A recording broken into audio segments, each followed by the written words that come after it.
Non ritengo che ci siano delle responsabilità individuali o che ci sia una responsabilità dell'ospedale di Montebelluna piuttosto che di quello di Treviso o altro. Credo che sia un problema a livello nazionale. Purtroppo gli ospedali si ritrovano anche loro, sono costretti a seguire dei protocolli. Quando un paziente è stabilizzato a dimetterlo, purtroppo manca una medicina di territorio che probabilmente dovrebbe esserci per aiutare in queste situazioni.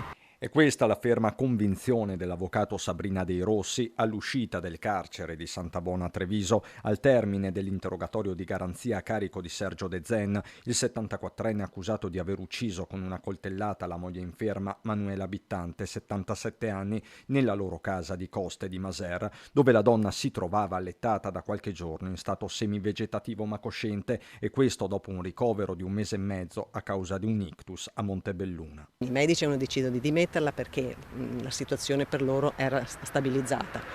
Le alternative che erano state a loro proposta era o casa oppure una struttura privata. La struttura privata, il costo sarebbe stato di oltre 3.000 euro. Lei capisce che loro non se lo potevano permettere, era una scelta obbligata assolutamente. Quanto ai fatti di domenica nella casa di Viametti, davanti al GIP Cristian Vettoruzzo e al PM Gabriella Cama, De Zen ha confermato la versione della prima ora, quella data ai carabinieri di Cornuda non appena costituitosi.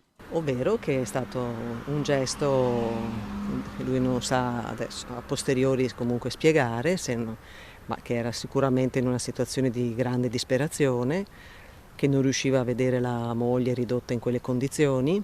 L'avvocato riferisce di un uomo ancora prostrato che si è assunto la responsabilità materiale del gesto, anche se restano da indagare i nodi della sua mente. Chiederò una perizia psichiatrica perché è all'evidenza una persona estremamente fragile, non lucida, che ha commesso un atto assolutamente contrario a quella che è la sua natura. Una convinzione però De Zen l'ha ribadita anche davanti al GIP. Niente, perché lui non vuole assolutamente niente, lui quindi non vuole una misura cautelare alternativa al carcere. L'abitazione è sotto sequestro, quindi l'alternativa sarebbe chiedere ospitalità a qualche parente o qualche amico, ma lui non ha nessuna intenzione.